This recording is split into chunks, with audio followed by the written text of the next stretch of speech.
Coming up on Three of Cups. I just want to have a healthy, open, genuine relationship.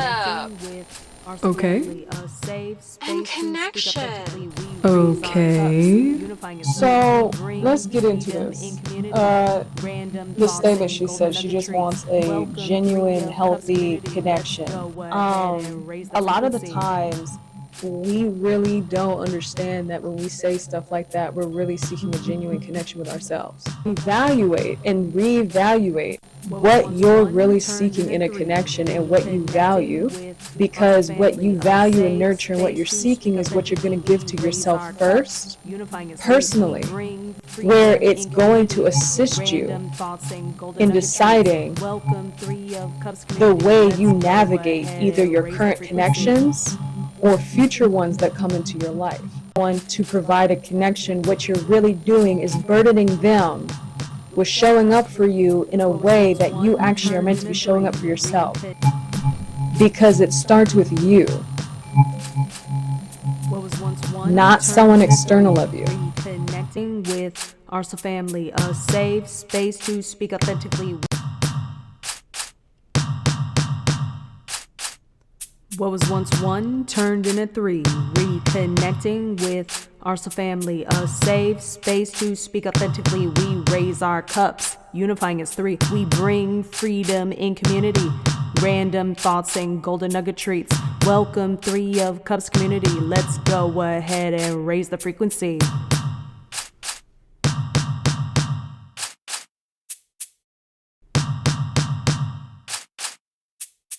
I just want to have a healthy, open, genuine relationship. Okay. And connection. Okay. So let's get into this. The statement she said she just wants a genuine, healthy connection. A lot of the times we really don't understand that when we say stuff like that, we're really seeking a genuine connection with ourselves. But we're basically trying to put someone external of us in that area of our lives ourselves without even realizing it, to where we start to expect them to fix that part of our lives that, in a sense, we're supposed to be fixing for ourselves. Wherever a person may feel abandoned or empty or seeking a sense of connection, they think that it can be solved through someone external of them by just connecting with them, when really that is what we've been shown in so many different shows, movies, books that we happen to just get exposed to throughout our journey of, rising into the characters we are today. But what the types of content that, we experience through these frames of growth that we go through throughout our lives, there's a programming through each experience we take on and absorb as the expectation for what we seek, not realizing each form of content, if not digested responsibly, can create the idea that when we are seeking a connection, we're not yet wondering if we've really actually made a solid connection yet within ourselves.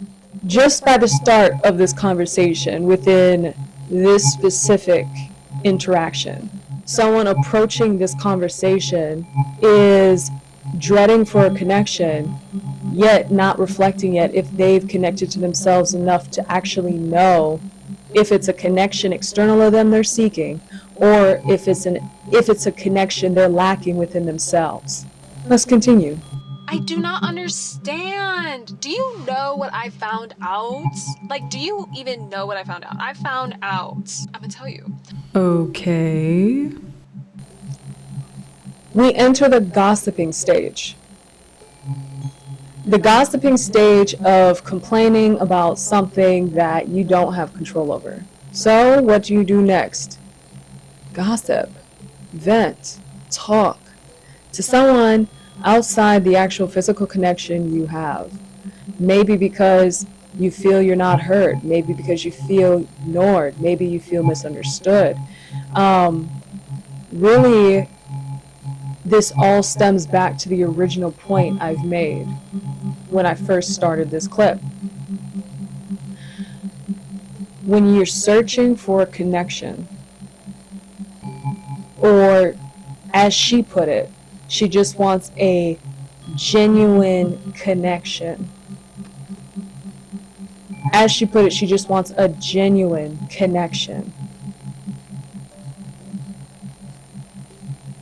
The connection you have with yourself will always reflect the type of relationship you have nurtured external of you, and will also reflect the type of relationships you accept within your life external of you. So, if you look around in your life and you really evaluate what you're personally seeking and what you know you don't want, but what you know you're seeing is currently in your life that represents your current connections, that means that right now, it's not anything external of you that you're meant to be paying attention to in that moment in time. And it's nothing external of you that you need to gossip about either. It's about, are you going to take the time out to sit with yourself and evaluate and reevaluate what you're really seeking in a connection and what you value? Because what you value and nurture and what you're seeking is what you're going to give to yourself first, personally, where it's going to assist you in deciding the way you navigate either your current connections or future ones that come into your life. Because a lot of the time, when we enter connections, we enter them with a sort of naivety, a sense of just exploring without really determining the nature of whether or not that connection really aligns with the type of person we are to ourselves, and determining if, is this the kind of, am I like in a space where I like the person I am right now, or do I want to improve myself to be able to be the person I like about myself before I start welcoming connections in? Because once again, everything external of us is a reflection of how we treat ourselves. She's jumping into a gossiping phase and complaining and talking about a situation that, in a sense, she put herself in. Because all that person in her relationship with her, all that person is doing is being themselves. That person is being a reflection of the part of her she's choosing not to reconnect with. And she's blaming her partner for it. Whenever you run into an area of your relationship where you don't feel a connection, that is where you're not meant to be looking external of yourself. You are meant to go and sit with yourself to understand why you don't feel a connection, because it starts with you, not someone external of you. The reason this is important is because if you don't sit with yourself first, but you expect someone to provide a connection, what you're really doing is burdening them with showing up for you in a way that you actually are meant to be showing up for yourself, which in a sense is burdening a connection to compensate for the area of yourself you're choosing not to navigate through and sit with personally and reflect on. What do I mean when I say reflect? I mean, ask yourself some questions. Ask yourself some serious questions. If you don't know what questions to ask, check out my ebook. It's in the link in my bio. I list off questions that can really help you start to expand your mind onto different questions you're going to come up with for yourself. But the point is when you ask these questions to yourself, that is reflection. Because you're now choosing to look in the mirror and take responsibility for yourself, even in relationships where you're expecting someone to show up a certain way. This leads to why I said a lot of the content absorbed throughout our time of character development growing up has planted expectations that are unrealistic to the reality of the current status quo of the reality of current relationships. The expectations of how a partner is supposed to show up for another person needs to be reevaluated. Because the current way that's being shown through different movies, books, and different ways that can make a person develop an expectation, they're actually pretty toxic. And they don't teach personal responsibility. They teach you to burden others to compensate for where you're not showing up for yourself. And that's a problem. A problem that you can solve by taking responsibility for yourself. And this is the perfect time to do it. And it starts by owning it. But let's continue.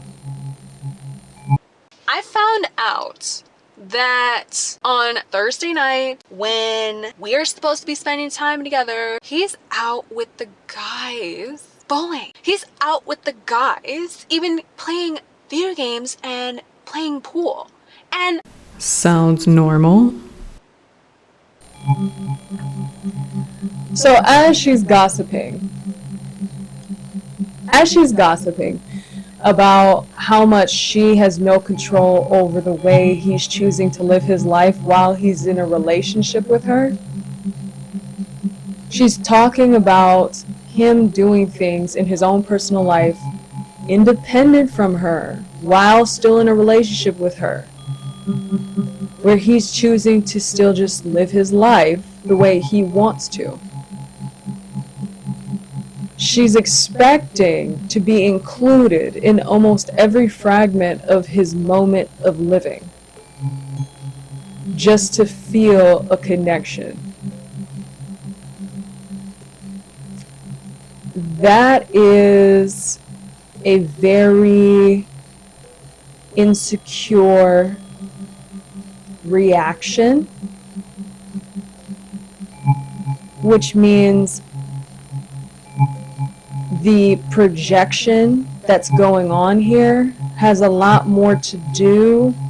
Coming up on Three of Cups. Up next on Three of Cups. Comfortable telling her no because he doesn't want to argue with her. He doesn't want to risk an argument. He doesn't want to risk a conflict upsetting her. So what's not being identified here is the fact that he's walking on eggshells. Sometimes space is practiced and it's okay to regulate space. But in this scenario, she's not used to space. She's not used to being given space. She sees space as abandonment. She sees space as a triggered area of insecurity, disconnection. You're going to always constantly experience distance. You're going to always constantly experience the same reaction from your partner, from the way the direction of every conversation turns out. Because that's the type of relationship you're having with yourself, aside from the external relationship you're in. He's taking a day out of the week that we're supposed to be spending time together to go and hang out with other people and not include me. Maybe he's living his life?